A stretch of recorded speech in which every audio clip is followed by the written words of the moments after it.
vous rejoignent. Donc pour l'instant, vous êtes 13 participants connectés. On devrait être un peu plus, hein, parce qu'on a une quarantaine d'inscrits. J'espère que vous pouvez nous entendre. Si vous pouvez nous entendre, vous voyez sur votre droite, vous avez une capsule de chat. Vous pouvez écrire si vous nous entendez. Est-ce que ça marche?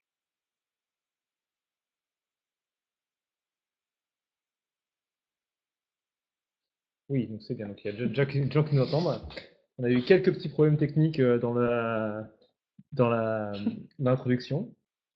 Donc vous pouvez voir, hein, je donne quelques informations le temps que les gens nous rejoignent. Mais donc vous pouvez tout au long du webinaire écrire et nous partager, alors nous dire déjà s'il y a des coupures de son, si vous nous entendez bien, s'il faut qu'on réexplique des choses. Mais également vous pouvez voilà, interagir et poser des questions via ce chat. Vous pouvez aussi sur la droite dans l'onglet participants donc voir qui d'autre est connecté. Vous pouvez aussi, en cliquant sur ces personnes-là, démarrer un chat privé avec elles. Donc, si vous avez un collègue qui est à l'autre bout de la région et que vous voulez chatter entre vous pour parler de votre projet en même temps qu'on parle, eh bien, vous pouvez le faire. Donc, voilà, donc bonsoir Ludivine, Jean-François, Thierry, Fabien. Comme je disais, hein, donc on est une quarantaine d'inscrits, vous êtes 12 en ligne pour le moment, donc de gens qui vont nous rejoindre. On se laisse juste 5 minutes avant de commencer. Et puis à un moment, bah, les gens nous rejoindront, sinon on est en retard, ça sera tant pis pour eux. Juste pour information, vous n'avez pas eu de problème pour vous connecter, les mails, vous avez reçu de confirmation, c'était assez clair. En même temps, il faut demander ça aux gens qui ne sont pas connectés. Pas de souci, ok, très bien. Bon, bah, parfait. Donc on attend encore quelques minutes, le temps que d'autres nous rejoignent. Est-ce que tu veux te présenter le lieu dans lequel on est en patientant un peu? Allez, donc, écoutez, bienvenue à l'antenne de Lille de la Direction régionale jeunesse, sport, cohésion sociale. Donc, puisque vous le savez, le siège est à Amiens et à Lille, on a conservé des locaux et c'est une antenne. On est ici dans un endroit un peu particulier puisqu'on est dans le SILAB, le laboratoire d'innovation territoriale. Il y a eu un appel à projet il y a 2 ans au niveau national par ce qui s'appelle le secrétariat général à la modernisation de l'action publique, qui portait sur le fait de créer des laboratoires comme celui-ci pour co-construire en fait avec les corps intermédiaires, les coordinations et les citoyens les politiques publiques. Alors nous, on y a répondu à cet appel à projet et on fait partie des 12 en France qui avons été retenus. Donc il y a 12 labs en France, dont ici le SILAB qui est dédié aux questions de vie associative et d'économie sociale et solidaire. C'est un prototype aussi, c'est-à-dire que c'est un tiers-lieu, mais on va dire spécifique à la construction des politiques publiques. On n'a pas de machine, si ce n'est le fait de travailler collectivement avec des acteurs associatifs et de l'ESS pour améliorer les politiques publiques. Et on est aussi doté d'un certain nombre d'écrans, celui qui est derrière, celui qu'on utilise est en face de nous. Il y a aussi une table numérique qui est là-bas derrière, qui est une table sur laquelle on peut travailler sur des cartographies, la construction de cartographies avec plus d'une dizaine de participants.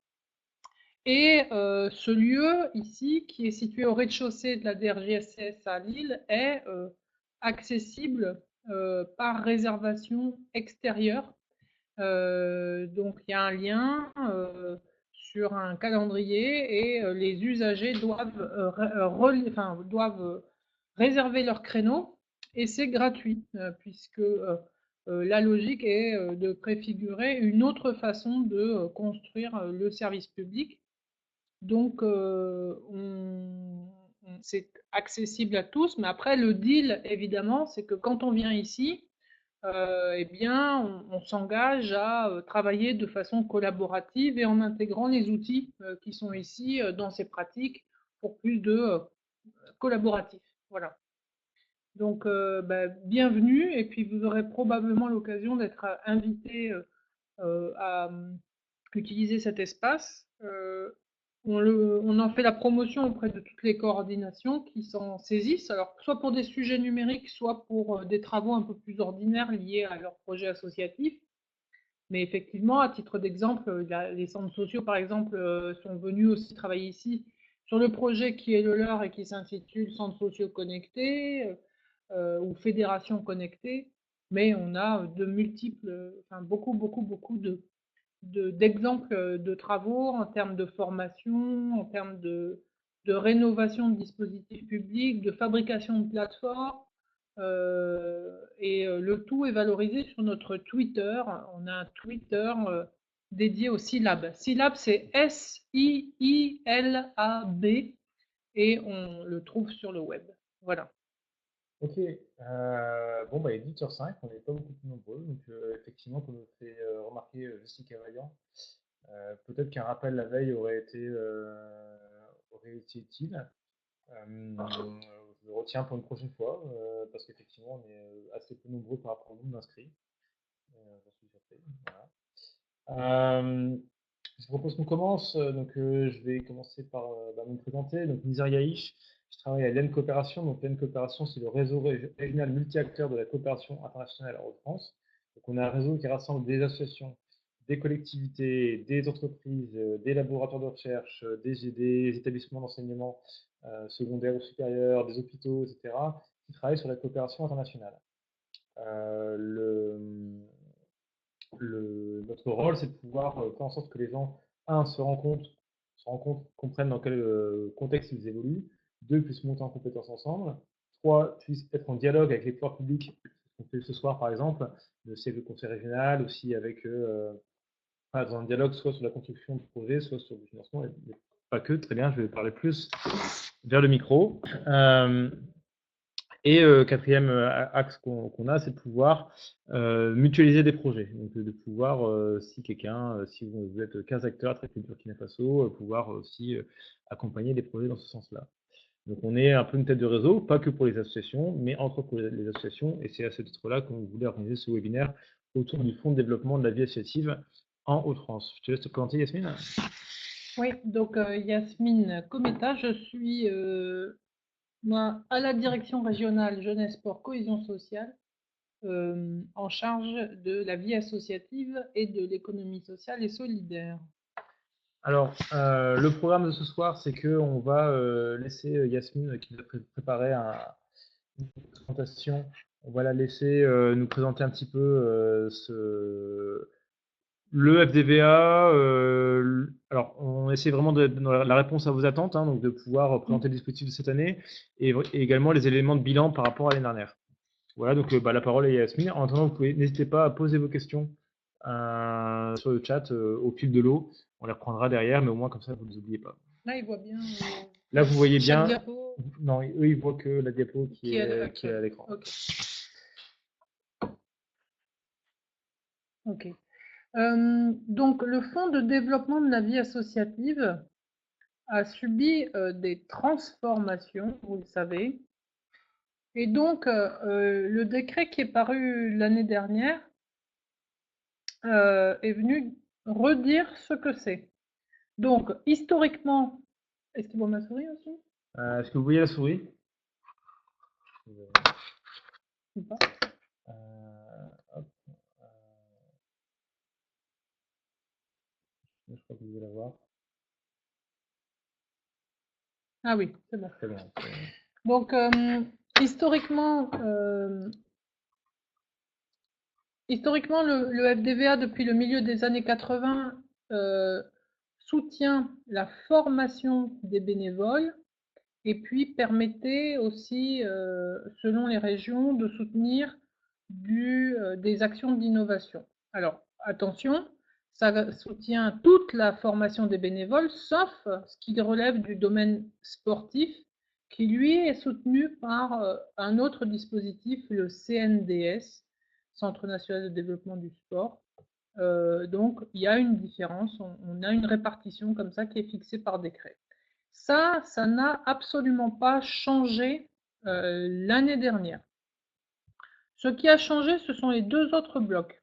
Le second, vous le savez, pour ceux qui ont déposé l'année dernière, c'est eh bien, la décision prise par le gouvernement d'affecter la somme, ou une partie de la somme, pour être tout à fait exact, qui était autrefois utilisée au titre de la réserve parlementaire des députés et des sénateurs, destinée aux associations.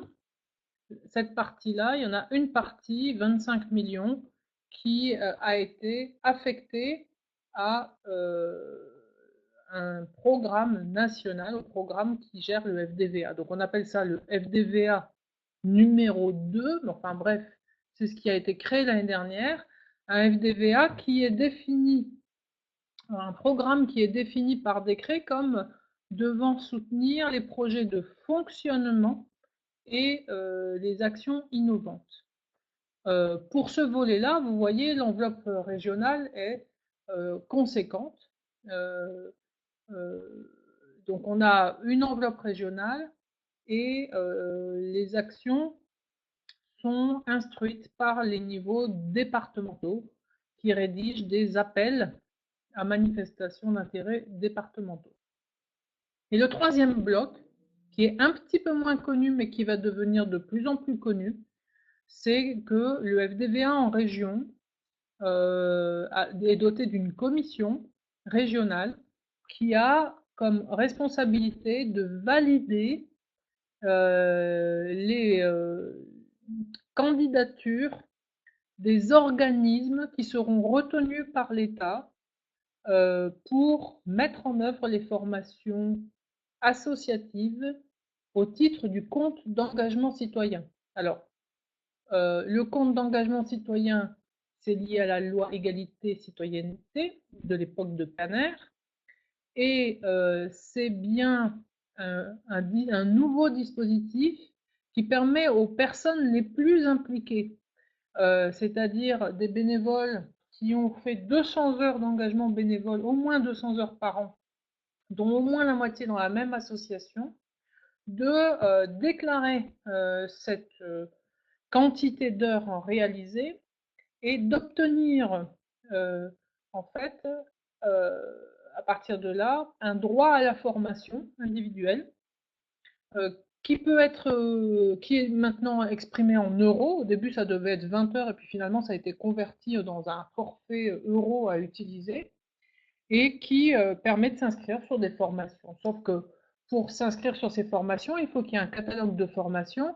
Le catalogue de formation, il n'existe pas encore parce que l'appel à candidature des organismes de formation doit encore être défini et ça va avoir lieu en fin d'année. Donc normalement, en fin d'année, on valide les organismes et vous avez dû voir passer des communications sur notre site internet ou même dans le réseau PIVA sur le fait qu'actuellement, il fallait déclarer ses heures. Donc, les bénévoles concernés doivent déclarer les heures dans leur compte association pour que ça puisse être validé par les associations et comme expérience ayant réellement existé. Et ensuite, ce comptage permettra l'année prochaine de bénéficier, enfin, toutes ces personnes pourront bénéficier d'un parcours personnel de formation, puisqu'entre-temps, on aura retenu les organismes éligibles. Donc, vous voyez, 3 objets pour le FDVA, c'est important de redire. Le FDVA formation, le nouveau FDVA issu de la réserve parlementaire qui est désormais utilisé pour soutenir les projets de fonctionnement et d'innovation, et puis le rôle d'habilitation des organismes qui organiseront la formation des bénéficiaires du compte d'engagement citoyen. Alors, au niveau régional, du coup, on a 2 instances différentes. Il y en a une au niveau régional qui est coprésidée avec le conseil régional. On va arriver après pour les questions. Ouais, je regarde les questions en même temps. On y reviendra, parce que évidemment tout ça est une question de plateforme et de bon clic au bon endroit. Donc on a une instance régionale qui donne les orientations sur les différents programmes que je viens d'évoquer, avec des personnes qui siègent et les différentes catégories, vous les voyez ici. Et puis, au niveau départemental, il y a un rôle. Donc ça, ce sont de nouvelles instances qui ont été créées l'année dernière, ce qu'on appelle des collèges départementaux, avec 4 experts associatifs, le conseil départemental, 3 élus locaux et la DDCS évidemment. Et là, ce collège départemental, il a pour objet vraiment de faire le travail de donner un avis sur les propositions de financement qui auront été faites par le service, en fait, par la DDCS. Donc, C'est juste pour information, hein, l'IAN Coopération, un des membres du conseil d'administration de l'IAN Coopération fait partie de ces comités et donc du coup valide et ne valide pas les propositions faites par les services, les propositions de financement faites par les services de la DDCS. Voilà. Donc, vous avez voilà, ces instances, elles sont importantes, que vous sachiez dans votre département, vous avez des experts associatifs qui siègent dans cette commission. Alors, le rappel des orientations. Là, je vais juste parler du FDVA, fonctionnement et action innovante, parce qu'il me semble que pour tout le monde, l'axe formation, il est maîtrisé, tout le monde s'en souvient, et depuis le milieu des années 80, je pense qu'il y a une expérience collective là-dessus. Par contre, sur fonctionnement et innovation, on a des choses à dire. Au bout d'un an d'exercice, il y a des petites choses à se raconter quand même. Alors, juste redire, les associations qui sont éligibles, eh bien, on dit que c'est celles qui sont d'intérêt général et qui donc respectent le tronc commun d'agrément. Donc, ça veut dire avoir un projet d'intérêt général, non pas un collectif qui défend individuellement des avantages individuels sans être ouvert à d'autres. Deuxième aspect important, le deuxième critère du tronc commun d'agrément, c'est le respect de la liberté de conscience aussi, et puis le fonctionnement démocratique. Il faut avoir son siège ou établissement en Hauts-de-France, mais parfois, certaines associations n'ont pas d'établissement secondaire dans les Hauts-de-France. Pourtant, il y a une activité bénévole qui existe, et donc dans ces cas-là, elles font déposer par leur siège national dans les endroits où elles ont des bénévoles impliqués. Alors, les associations non éligibles, par nature, les para-administratifs, celles qui défendent un secteur professionnel, les associations cultuelles, les associations politiques, ou ce que je disais tout à l'heure, des collectifs qui défendent des intérêts particuliers. Je ne sais pas, ça pourrait être par exemple le groupement des personnes qui veulent faire sauter leurs amendes personnelles. Ce n'est pas un intérêt général. Les actions éligibles, alors là, mon propos est global. Alors, bien sûr, comme on est sur un volet de subvention, il faut que ce soit l'association qui soit porteuse de l'idée et qui le mette en œuvre. Donc, pas de projet porté par l'intermédiaire d'une asso, mais qui serait mis en place par une municipalité, par exemple. Et puis, dans le projet, il faut qu'on voit les éléments d'impact sur un public ou un territoire et pas uniquement par rapport aux membres de l'association. Qu'est-ce qui n'est pas éligible? Tout ce qui ne relève pas de cet axe-là. Donc, il n'est pas question de déposer des actions de formation dans cet axe, puisque c'est pris par ailleurs. Il n'est pas question non plus de demander des études, parce qu'elles relèvent du niveau national, ou de demander des choses qui ne relèvent pas en fait du développement de la vie associative. Le décret est très très large et l'instruction aussi. Alors, dans l'instruction nationale, les deux volets sont un peu plus précisés. On décrit un peu plus ce qu'est l'aide au fonctionnement global. Et cette aide au fonctionnement global, disons que les priorités, c'est quand même de soutenir les associations, on va dire, citoyennes. Donc, par exemple, qui mobilisent régulièrement des bénévoles, qui favorisent la mixité ou qui poursuivent un objectif de mixité à travers les actions, bref, qui, à travers l'engagement associatif, participent à la vie citoyenne locale.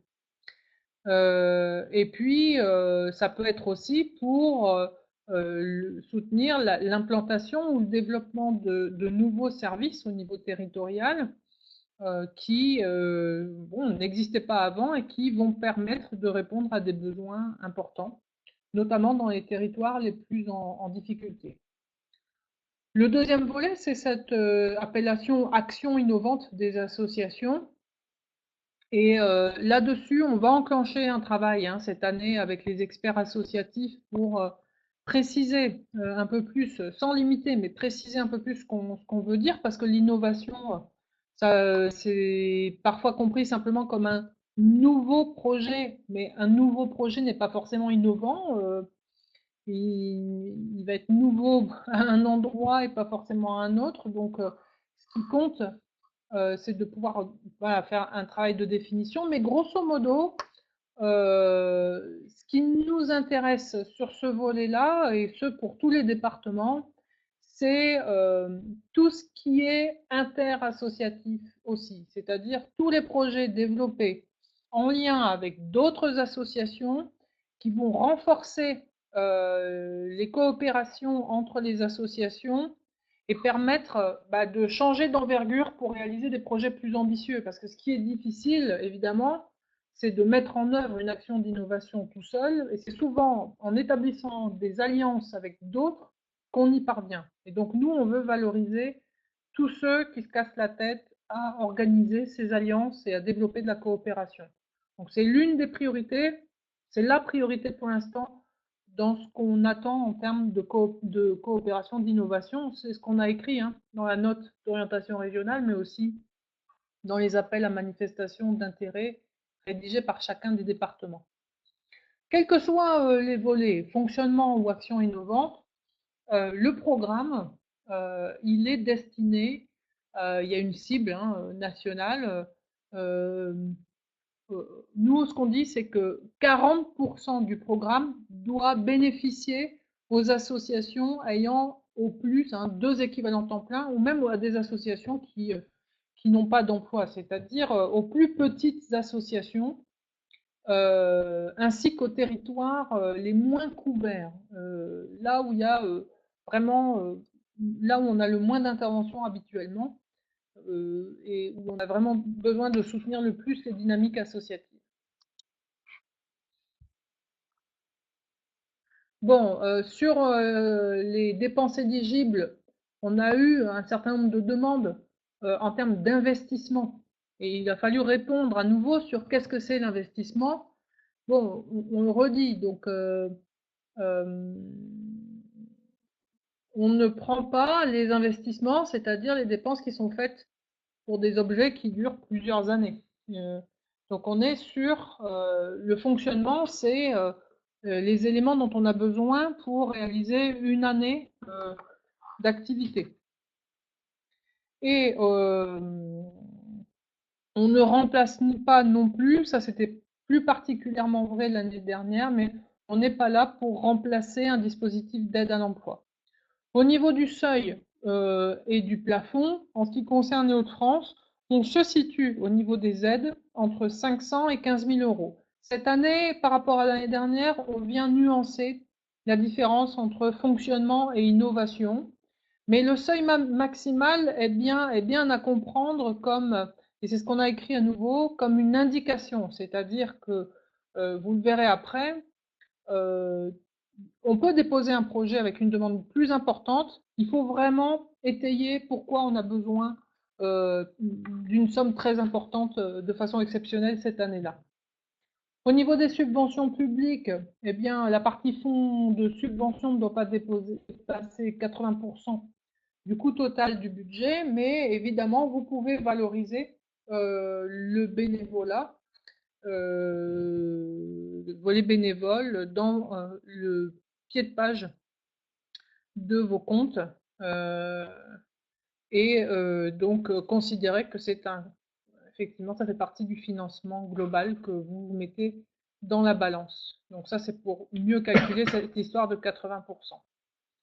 Alors maintenant, on va passer au bilan 2018. Ça va vous donner une idée de choses peut-être à éviter aussi.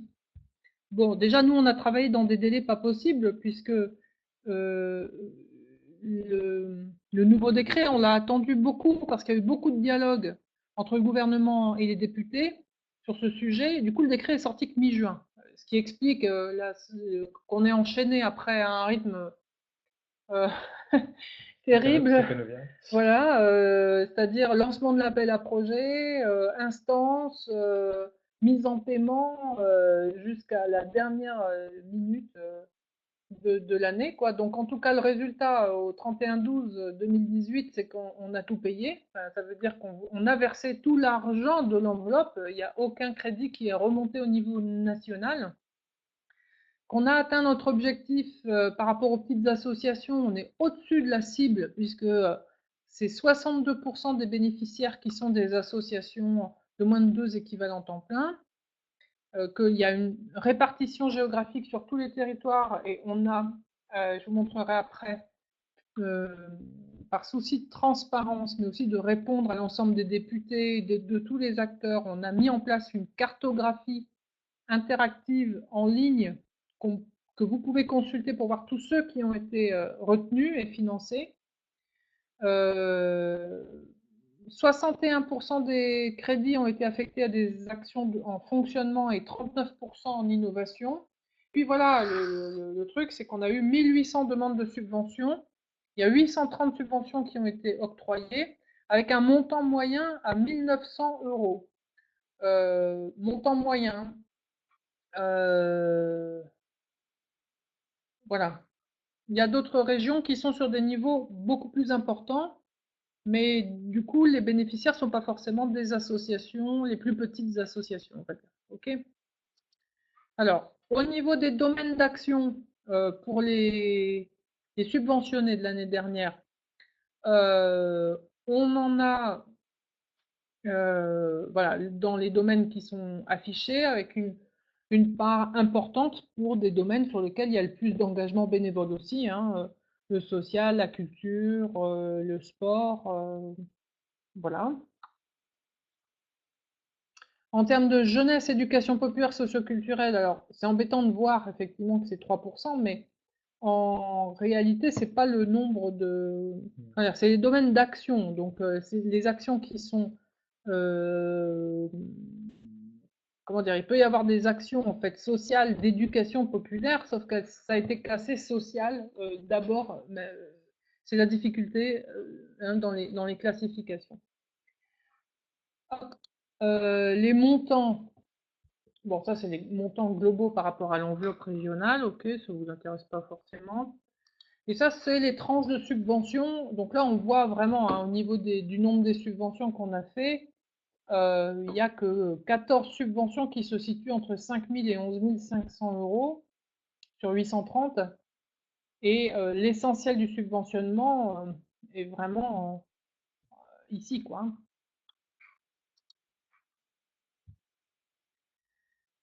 Sur les formalités administratives, bon, on savait qu'on allait aller vers de nouvelles associations hein, qu'on ne connaissait pas. On avait marqué dans nos appels à projets la phrase habituelle hein, qui est que les dossiers non complets ou non conformes ne sont pas éligibles. Bon, la réalité, c'est que 50% des demandes qui ont été déposées présentaient des anomalies administratives et surtout cette question de la non-concordance des adresses entre les 3 documents, c'est-à-dire ceux du RNA, de votre déclaration en préfecture, où une adresse pouvait être indiquée, une autre adresse sur le RIB et une autre encore sur le SIRET. Enfin, dès qu'il n'y a pas concordance entre, entre ces 3 documents, ça bloque à la trésorerie, c'est-à-dire que ça ne peut pas être mis en paiement. Ce n'est pas de notre fait, c'est une règle budgétaire et de gestion qui permet de s'assurer que effectivement on envoie bien l'argent sur un compte qui correspond à la structure juridique et pas La personne. et pas à je ne sais qui d'ailleurs d'autres. Voilà. Euh, donc 50% des dossiers, c'est énorme, ce qui fait qu'on a eu énormément de renvois vers les structures pour essayer de trouver des solutions avec un travail très important aussi des DD, des directions départementales pour mettre en conformité les dossiers des associations, enfin pour leur demander, pour suivre cette mise en conformité. Et on a dû voilà, gérer des cas jusqu'à la dernière minute et encore aujourd'hui. Pour le FDVA formation, oui, un petit mot pour l'année dernière. Hein. 360 000 euros d'enveloppe. Il y a 1,5 million hein, sur fonctionnement et innovation. En ce qui concerne la formation, c'est stable à 360 000 euros.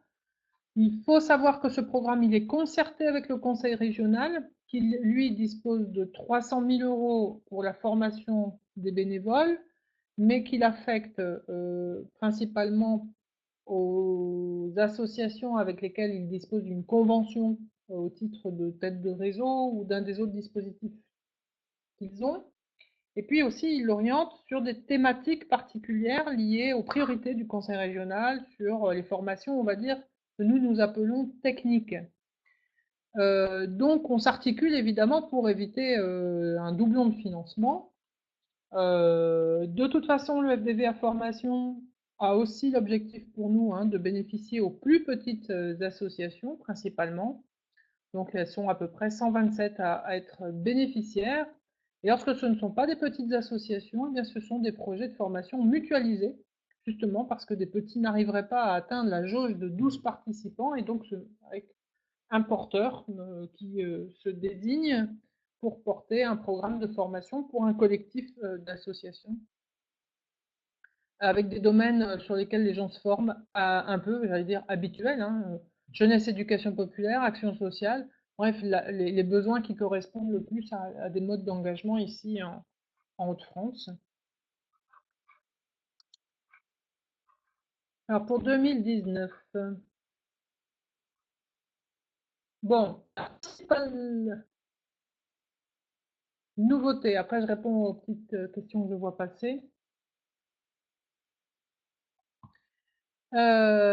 Donc, sur le site de la DRJSCS, quand vous arrivez sur la page DRJSCS, vous voyez, il n'y a pas de bouton vie associative. C'est parce que quand on est sur la page d'accueil, il se situe quelque part par ici, là, à droite, il y a un bouton violet, vie associative. Il y a un bouton vie associative avec ces 5 rubriques, dont les programmes de soutien à la vie associative, à l'intérieur duquel on retrouve l'appel à projet, formation et fonctionnement et innovation. Donc, je ne sais pas si on peut. Si je clique dessus, ça va envoyer? Non. Hein. Ok, on ira voir après. Donc là-dessus, vous trouvez le rappel des programmes, des notes d'orientation pour chacun de ces programmes, et puis des codes de subvention pour aller déposer votre demande de subvention, sachant que pour la formation, il y a un seul code, puisque c'est régional, et après, pour fonctionnement et innovation, vous avez un code par département. Parce que c'est comme ça, l'entrée, elle est départementale, c'est le fruit aussi du décret qui est le résultat de la négociation avec les députés. Pour rappel, les députés voulaient que les actions qui étaient prises sur l'ancienne enveloppe parlementaire soient le plus locales possible et voulaient éviter qu'il y ait un effet de ce que eux, avant distribué dans leur circonscription, ne partent que pour des ONG nationales, que pour des grandes organisations. Et donc voilà, d'où aussi cette négociation qui a eu lieu. Alors, pour les petites nouveautés 2019,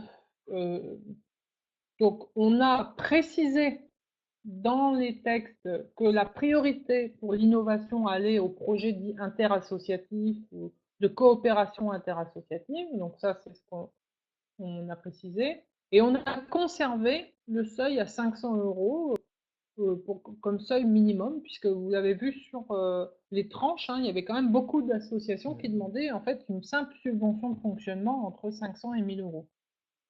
Pour l'axe formation des bénévoles, on est toujours sur une complémentarité d'intervention avec le conseil régional.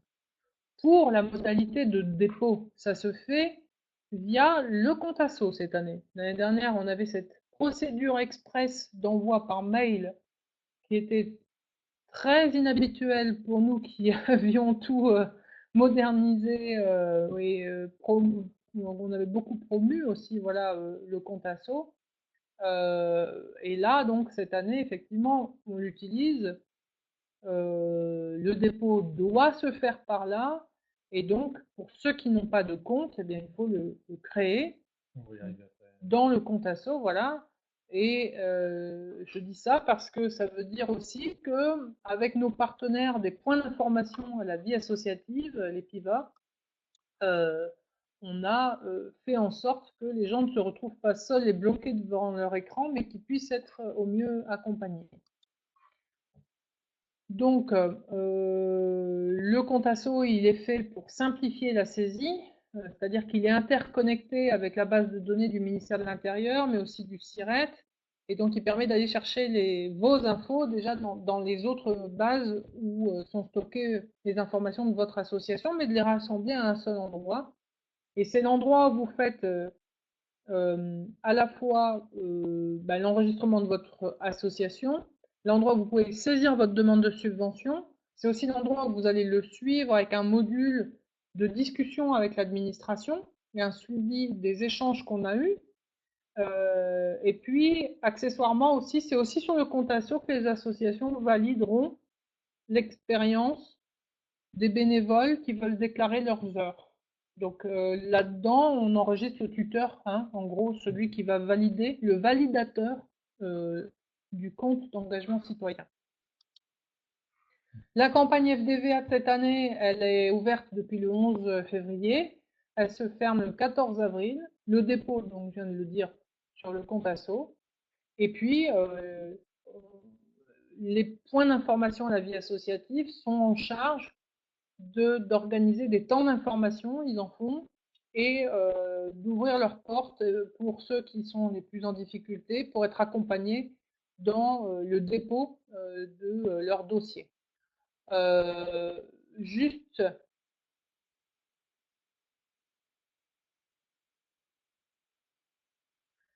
pour dire que actuellement on a quand même à nouveau des associations qui déposent par le biais du compte asso et qui n'ont toujours pas leur pièce administrative à jour entre RIB, SIRET et déclaration en préfecture. Et donc, on est obligé de leur demander de se mettre en conformité et de faire les démarches auprès soit de l'INSEE, soit de la préfecture pour se mettre à jour. Alors, je propose qu'on fasse un premier temps de questions-réponses voilà, pour pouvoir arriver enfin, voilà, à répondre aux questions que vous pourriez vous poser. Ensuite, si on a le temps, je vous montrerai rapidement le compte asso, je ferai un partage d'écran pour voir comment ça fonctionne pour ceux qui n'ont jamais utilisé. Peut-être on peut commencer comme question par voilà, donc on a différentes questions qui ont été posées. La première de Claire Dranet, comment est-ce qu'on va aider les 200 heures de bénévolat sur l'axe 3 de. Enfin, donc, un bénévole. Alors, est-ce que d'abord on a sur notre site internet une page qui explique tout sur ce compte d'engagement citoyen et donc notamment la question qui est posée, il y a la réponse qui est indiquée sur dans cet article sur le site de la direction régionale. Sinon, les heures, donc le bénévole va sur son compte d'engagement citoyen qui est hébergé à côté de son compte formation sur la plateforme dédiée et il déclare qu'il a fait tant d'heures à tel endroit, donc tant d'heures avec telle association. Pour renseigner les coordonnées de l'association, il va mettre le nom, il va retrouver le numéro RNA, bref, il faut quand même qu'il qualifie qui est cette association. Et dans le même temps, l'information est envoyée au compte association, à la même association. Et donc, c'est celui qui est validateur qui reçoit en fait une notification dans le compte asso pour attester que la personne a bien fait les 200 heures de bénévolat dans cette association. Donc l'usager, le bénévole déclare sur sa plateforme, l'information parvient à l'association sur le compte asso, le validateur désigné dans l'association valide l'expérience. Ok. Les projets de solidarité internationale sont-ils éligibles? Alors, le FDVA s'adresse à toutes les associations. Le FDVA fonctionnement innovation, c'est pour toutes les associations, y compris sportives. Et par contre, il doit être rédigé, le projet il doit être rédigé en termes de développement de la vie associative. Donc, qu'importe le support technique, l'action, elle peut être culturelle, de solidarité internationale, elle peut être environnementale, quel que soit le type d'activité, ce qui est regardé par les instructeurs, c'est en quoi ça favorise l'engagement citoyen, en quoi ça développe l'association, en quoi ça développe la vie associative sur le territoire. C'est un fonds de développement de la vie associative. Ça veut dire que dans la rédaction, il faut être dans l'exercice de rédaction de la question du développement de la vie associative. La façon dont les bénévoles vont être impliqués dans le projet, etc. Qu'il soit de solidarité internationale ou environnement, pour nous, c'est la même chose. Après, si je peux illustrer aussi, hein, quand vous allez faire une action d'éducation à la citoyenneté internationale, à la lutte contre le racisme, à l'accueil des migrants, quand vous allez revenir de projets internationaux et puis sur votre territoire, pouvoir dire bah, tiens, on a vu ça en termes de permaculture au Burkina Faso et on aimerait le ramener dans notre ville. Quand vous allez pouvoir parler des changements climatiques à Saint-Louis du Sénégal qui est en train de ravager la ville, mais ici en France, quand vous allez aussi essayer d'aller chercher des nouveaux bénévoles, d'investir des jeunes dans votre conseil d'administration, dans vos projets, de déployer des partenariats avec un lycée agricole ici, enfin voilà, et ça peut être des choses Cette partie-là. qui vont concourir à la vie associative sur le territoire, Mmh. tout en ayant un lien avec vos actions internationales. Par contre, si vous arrivez en disant juste dans le budget, on a un forage pour un puits au Niger, il y a juste le puits, les maçons locaux, les billets d'avion, etc. Non. Là, c'est pas de la Non, vie parce que c'est pas associative locale. l'objet. Voilà. C'est pas l'objet parce que effectivement le FDVA il se concentre en soutien au développement de la vie associative vraiment locale. Donc ça fait partie des, enfin, comment dire, votre association est éligible. Maintenant les projets de solidarité internationale, bah, la partie qui se passe à l'international, non. Mais par contre tout ce qui est autour de ce projet, qui sont d'autres projets, mais qui se déroulent ici et qui favorisent le développement des associations, ça en fait partie, oui. On a eu l'année dernière des projets d'exposition sur sur ce qui a pu être fait à l'étranger et qui peuvent intéresser la population ici. On a eu des projets autour des migrants, on a eu des projets d'éducation internationale. On a eu on a eu des choses intéressantes autour de l'éco-construction avec des techniques qui avaient été apprises ailleurs. Est-ce qu'on peut montrer la cartographie régionale? C'est-à-dire Aller sur le site de l'ADR. alors, on va passer juste du coup à la demande de Yasmina, on va passer en mode partage d'écran. Il se peut que ça bug un peu, donc dites-moi si jamais à un moment vous m'entendez plus. Enfin, vous nous entendez plus.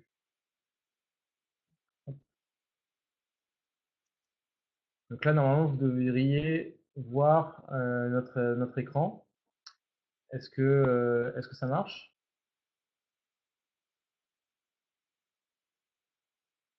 Est-ce que ça lag un peu? Il y a la question de Jessica Vaillant sur. On va arriver après. D'accord. Là, on verra les questions en même temps. Ok. Bon. Très rapidement, hein, donc si on va sur On y Internet. va? Ouais. Donc, le site de l'ADR. Je vais juste montrer.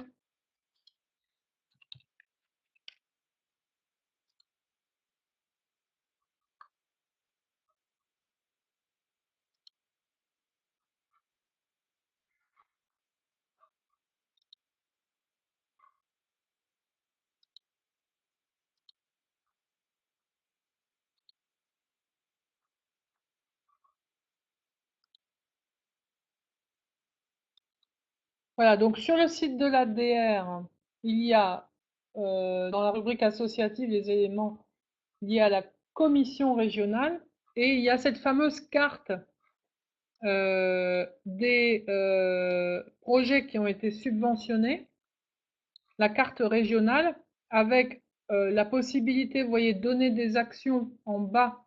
On peut télécharger en fait la base de données, donc on essaye d'avoir une politique d'open data et on a sur les exploitations la possibilité, donc dans les données d'action, vous allez retrouver en fait des éléments sur les domaines aussi. Donc c'est à la question, pour vous répondre à la question de quel type de projet en fait, vous pouvez aussi aller sur la cartographie et vous aurez une vision des projets qui ont été déposés dans vos champs, dans le champ de la solidarité, enfin en lien avec la thématique de la solidarité internationale. Voilà. Tiens. Là, hop, je partage. Ok, donc juste pour revenir sur le mode question-réponse, c'est une autre question. Le temps salarial non financé donné pour monter les projets d'éducation et de développement des jeunes, comment valoriser ce type d'action pour une demande de financement de fonctionnement? J'ai un peu de mal à comprendre ta question, Fabien. Du temps salarial non financé. Est-ce que tu veux préciser ta question, Fabien? Qu'est-ce que Est tu entends, donné. qu'est-ce que tu entends par du temps salarial non financé? Ça veut dire qu'il passe du temps et que c'est pas pris en compte, probablement. Est-ce que du temps salarial non financé, c'est du temps bénévole? Non, c'est du temps non subventionné. C'est peut-être une charge Ouais. qui est exclue. Ce que je peux dire, c'est que dans le cadre du FDVA, les charges de fonctionnement, Et non facturé à qui?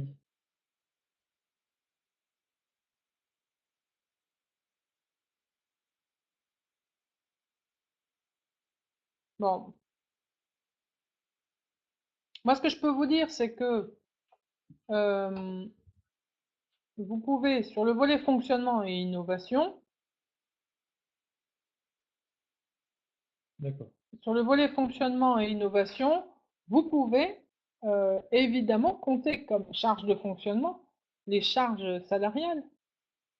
C'est-à-dire que le temps passé par les gens qui sont en poste au réel, hein, il s'agit pas, enfin voilà, vous avez dans la partie budgétaire, on vous demande des explications, c'est-à-dire comment vous avez calculé le truc. Donc, évidemment, il s'agit d'être au réel des ressources humaines de l'association et de dire, bah voilà, c'est le fonctionnement. Chez nous, ça représente globalement tant et on demande une subvention à ce titre. Le temps de bénévolat, Alors, attends, on avait. Hop, bah, euh, sinon, ouais. donc le temps de bénévolat, c'est comme pour les actions de formation. Oui, c'est pris en compte. Vous pouvez le valoriser en pied de page de votre compte de votre demande de Budget. subvention au niveau de la fiche budget. Il y a la rubrique hein, valorisation du bénévolat. Par contre, le temps de bénévolat doit être valorisé au même montant dans les recettes et dans les dépenses. Oui, il doit être équilibré des deux côtés, mais du coup, c'est sur le calcul de la subvention par rapport au global, c'est un élément important. Après, on avait pour la déclaration 2018 une question de Jessica Vaillant. C'était bien jusqu'au 28 02 pour la déclaration 2018. Déclaration de quoi? Des heures, je pense, Ah, des heures. pour le compte d'engagement citoyen. Pour le compte d'engagement citoyen, voilà, c'est ça. Donc, compte d'engagement citoyen, c'était en fait non, c'est la les heures, enfin c'est la déclaration 2017 qui était jusqu'au 28 février. Là, vous avez encore du temps pour faire la déclaration de l'année 2018. Les bénévoles ont encore du temps, ça aussi, hein. C'est indiqué sur notre site. On a fait diffuser l'information par le biais des PIVA, mais sinon sur notre site internet DR, vous avez l'information sur les dates butoirs.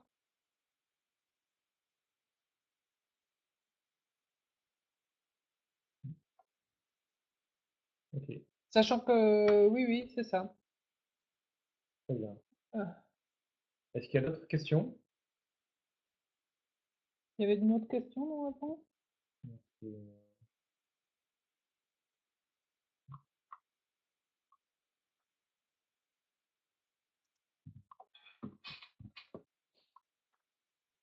Hmm. Oui, c'est la même question en fait, hein. Est-ce que vous pourrez avoir des liens?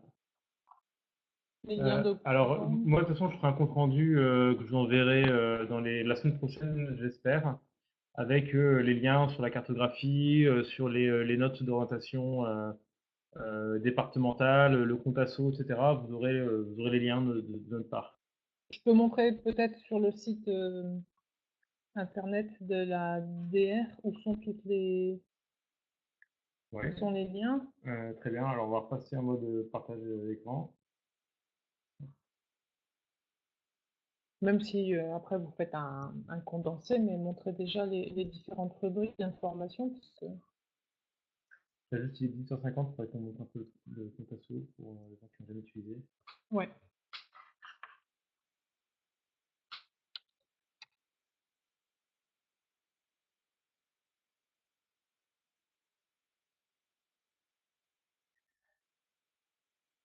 Est-ce qu'il le voit là?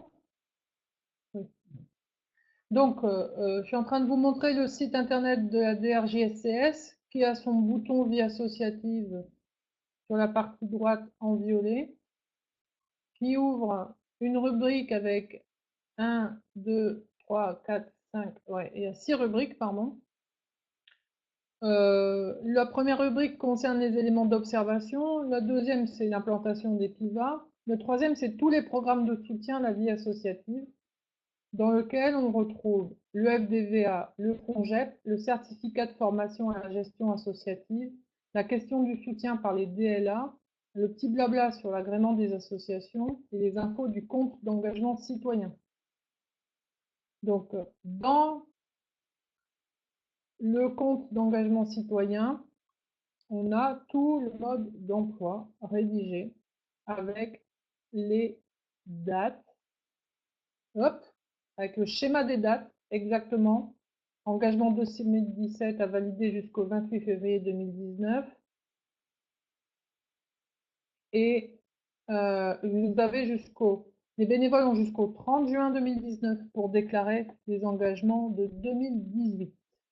30 juin pour 2018. Il y a une autre rubrique qui s'appelle vos démarches en ligne.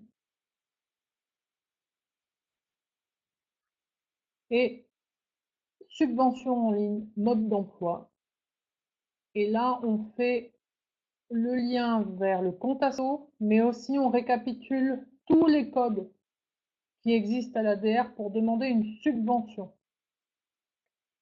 en FDVA, en jeunesse éducation populaire ou en CNDS, sport. Et donc, on peut aller sur le compte asso. Donc, je vous montre, quand on va sur le lien, nous, on n'atterrit pas directement sur le compte asso, mais sur la page qui explique ce qu'est le compte asso. Pourquoi? Parce qu'on tient à ce que vous passiez par là, parce que on a ici les tutoriels. Et il y en a 3. Le premier, c'est comment je crée mon compte et que j'ajoute mon association dans le compte. Donc, il y a vraiment une explication vraiment lente avec écran par écran comment on fait. Ça dure 5 minutes. Le deuxième, c'est sur la mise à jour des informations administratives pour votre association lorsque vous créez votre compte, à quoi ça sert, comment ça fonctionne, où ça va servir, où ça va chercher les infos. Pareil, vidéo de 5 minutes sur YouTube. Et la troisième, c'est comment je demande une subvention, sachant qu'on n'a que 5 écrans pour demander une subvention dans le compte asso. Et donc là, pareil, hein, il y a l'explication, petite vidéo de 5 minutes. Élément important, pour utiliser Firefox, c'est quand même le mieux. Mais bon, vous pouvez avec d'autres navigateurs, mais peut-être tel bouton va être un petit peu à droite ou à gauche. Bon, le mieux, c'est d'utiliser Firefox. Donc nous, on tient à ce que vous passiez par là pour voir les les tutos, c'est pour ça que c'est le lien qu'on communique. Mais après, on peut aussi être comme lien de coopération et avoir son compte association et l'avoir déjà créé. Ok. Hop. Alors, attends. Est-ce que Oui, alors non, pour oui, répondre, on est en train de. je dois déjà répondre. On a une question qui est est-ce que d'autres associations ont eu des problèmes d'association non éligibles au CEC? Donc, pour Radio Campus Amiens et le CEC, on est en train de documenter votre cas. Mais de fait, le compte d'engagement citoyen est connecté à la catégorie à laquelle on vous a assigné lorsque vous vous êtes déclaré la première fois en préfecture.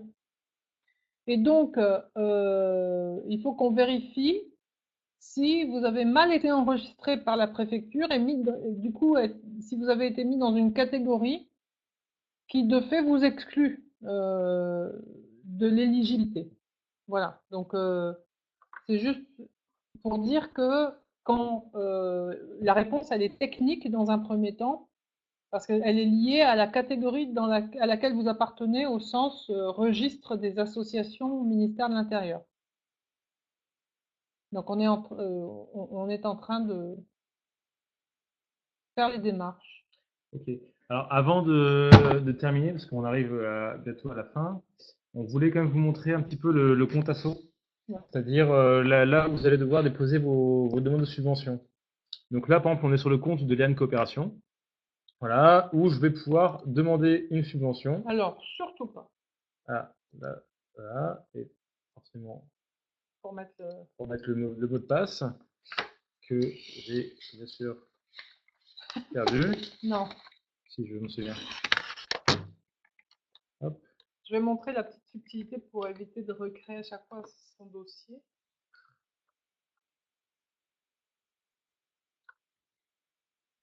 Alors, heureusement, il y a le bouton mot de passe oublié parce que bien sûr, ça nous arrive à tous, hein. Voilà. Et dans ces cas-là, c'est renvoyé sur l'adresse mail d'enregistrement. Alors, il y a un truc en fait à l'usage qui arrive souvent, c'est on retourne sur son. Une fois qu'on a créé son compte, on a tendance à. Bah, on saisit son mot de passe, son identifiant, bien sûr. Et puis quand on atterrit sur cette page, eh bien, on avait commencé une demande, Ouais, mot de passe mais sauvegarder. on reclique à chaque fois, je demande une subvention. Or, si on avait commencé une demande, elle est ici, elle est rangée déjà. Elle attend qu'une chose, c'est de pouvoir être complétée. Et donc, c'est comme ça que vous allez vous retrouver avec, oh, Ah, ouais, ouais. 5, 6, Comme ça, je ne sais c'est le combien, vrai projet qui sont en cours. voilà, des demandes de subvention en cours, parce qu'en fait, chaque fois que vous êtes sur la page d'accueil, si vous cliquez sur une demande, vous en générez une nouvelle. En réalité, si vous devez poursuivre la saisie de votre dossier, il faut aller le retrouver dans vos documents en cours de rédaction. Alors, ce qu'on va faire, parce que je vais commencer à en créer un tout à l'heure pour l'exemple. Donc, on va être sur une demande de financement FDVA. Donc, sur le site, vous allez avoir les 5 étapes. La première, c'est sélectionner la subvention. La deuxième, c'est voir qui vous êtes. La troisième, c'est donner les pièces justificatives. Et donc là, on revient sur cette importance. Ensuite, décrire le projet, donner les attestations et soumettre. Alors, c'est très simple. Vous avez des codes. Donc, par exemple, si on est une association basée dans l'Aisne, vous allez voilà, trouver le code descriptif de subvention et sélectionner voilà, dans l'Aisne, le FDVA, action départementale, qu'est-ce qui se passe, etc., etc., etc. Le lien vers la page web, bon là qui est pas à jour, mais bon ça voilà, Voilà. qui sera. Et bien sûr sélectionner financement global, nouveau projet innovant, donc l'axe 2 du FDVA. La sélection du demandeur, bah, c'est pour vérifier que c'est bien vous qui êtes en train de demander la subvention. Et donc, c'est l'occasion de vérifier si vos infos n'ont pas changé. Donc il y a une coopération qui est basée à Mais Lille, rue voilà, Gosselet. tout ça, normalement, a été pré-rempli quand vous vous êtes créé. Et puis, vous avez vérifié. Les agréments, vous en avez peut-être eu d'autres depuis la dernière fois, vous avez les rajouter. Les moyens humains ont peut-être été Les modifiés, vous adhérents, pouvez les voilà. modifier. Et là, par contre, il faut préciser pour le dossier qui est en charge de quoi. Donc, il faut au moins qu'il y ait un représentant, un signataire et un chargé de dossier qui soit Voilà, qui peuvent être des gens Coché. différents. Donc là, vous avez mon directeur, ma collègue. Je peux très bien dire que c'est ma collègue qui va être responsable du dossier ou signataire et moi qui vais être chargé Alors, du si c'est dossier. pas toi qui es signataire, c'est comme pour le dossier papier, il faudra un mandat qui autorise Tout à fait. à et on joint par mail. Le Alors, RIB, il faut bien sélectionner le RIB donc en et cliquant puis dessus. le bon Et le RIB. bon RIB, vérifier qu'il soit bon. Voilà, c'est le cas. Les pièces justificatives, vous allez Voilà. avoir. Donc, vous allez devoir mettre vos statuts. Donc, en cliquant ici, vous allez pouvoir. Ils sont Ouais, ils sont déjà mis déjà là. Voilà. préchargés parce qu'il va les chercher sur le site du RNA. Donc, tout ce qui a pu être récupéré sur d'autres sites quand vous avez créé votre compte va automatiquement être rapatrié là. Et puis, vous pouvez aussi ajouter des documents qui sont obligatoires, hein, budget prévisionnel annuel, les comptes annuels, les derniers validés, hein, Voilà. Et donc, ça, vous pouvez les charger. et Donc, vos RIB. voilà, mettre à jour le budget annuel, les comptes, etc., etc., etc. Donc là, c'est bon. On va arriver à À la page la projet. page projet. Et donc là, vous allez devoir créer un nouveau projet. Ça peut être le petit plus.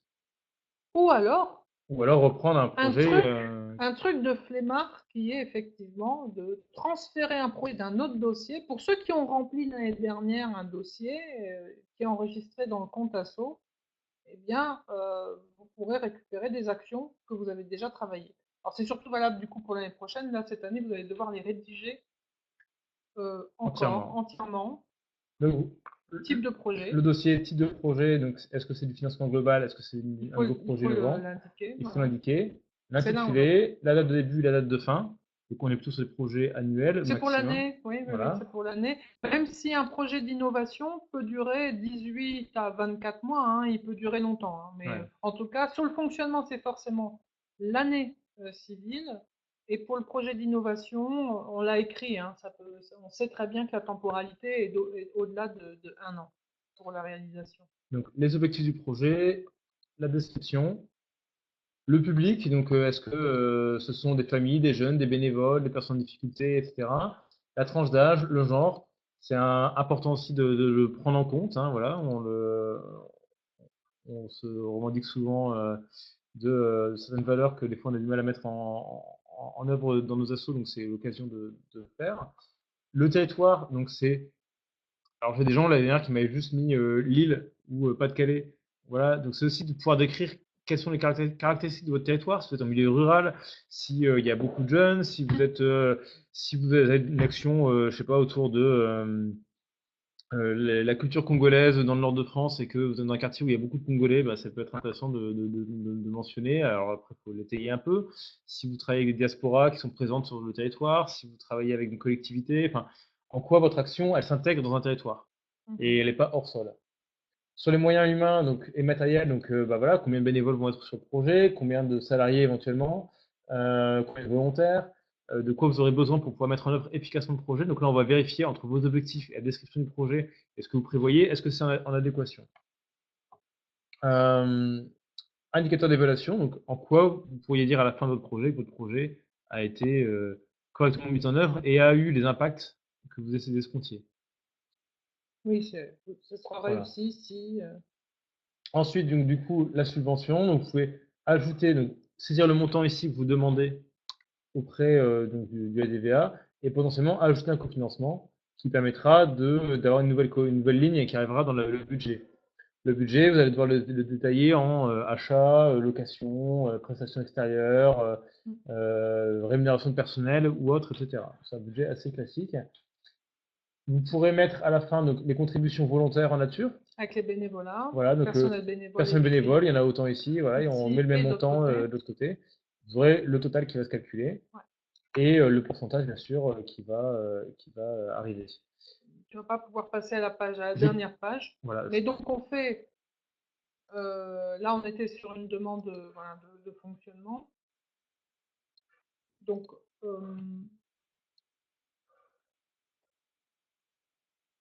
alors, donc voilà, ça c'est un peu le,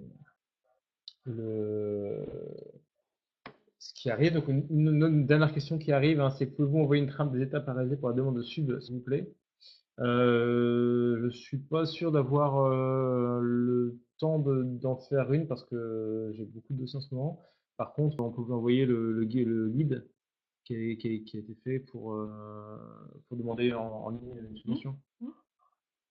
Voilà. Ensuite, est-ce qu'il y a une dernière question qui arriverait?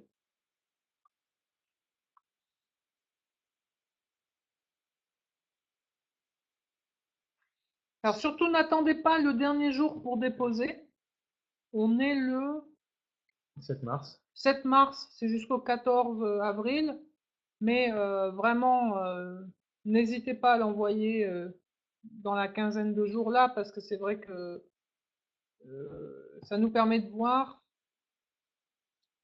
ce qui ne va pas. Non, on a notifié les rejets. Oui, Ok, vous avez suivi le relais. oui, on notifie par écrit les rejets et même dans les cas de recours, on répond aussi par écrit. Donc normalement, oui, bien sûr, silence vos refus, mais on parle. Ok. S'il n'y a pas de dernière question, bah, dans ce cas, je vous remercie pour votre attention pendant cette heure. On va vous laisser puisque Donc, voilà, nous avons des choses à faire. n'hésitez pas à contacter aussi il y a les points d'information à la vie associative en cas de difficulté. Mm. Voilà, il y a des sessions de formation qui sont organisées. Et puis, dans chaque département, vous avez les délégués départementaux à la vie associative. Donc, Patrick Rodier pour le Pas-de-Calais, Séverine Rondel pour le Nord, Séverine Binet pour l'Oise, Bertrand Jublot pour l'Aisne et Yacine Chaïb pour la Somme qui accompagne ces appels à projets. Très bien. Et ben, avant de nous quitter, n'hésitez pas à dire si jamais c'était utile, en tout cas, voilà, ou si vous avez des conseils à nous donner pour le prochain webinaire qu'on organiserait. Donc, j'ai bien retenu tout à l'heure d'envoyer un mail une journée à l'avance. C'est vrai que je pensais que le logiciel le faisait automatiquement. Mais voilà, n'hésitez pas en tout cas à nous dire si c'était pertinent et si ça vaut le coup d'en refaire. Voilà. Et puis sur ces messages, en tout cas de merci et de bonsoir, on va se quitter. Ouais, merci et bonsoir. Et pour ceux qui veulent nous rejoindre, il y a un apéro de Liane qui est en cours, qui se termine dans 1 heure, que je vais rejoindre directement pour parler de la commission accès à l'eau et assainissement de Liane Coopération. C'est génial. Donc la soirée continue pour Liane. Ok. Ok, et ben très bien, et ben super. Et ben en tout cas, on vous laisse et puis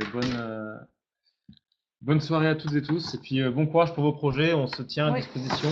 Jeudi, je suis en congé du 15 au 25 mars. Donc s'il n'y a pas de réponse à mes mails, à vos mails pendant cette période-là, ne soyez pas surpris. Voilà. Bonne soirée à toutes et tous.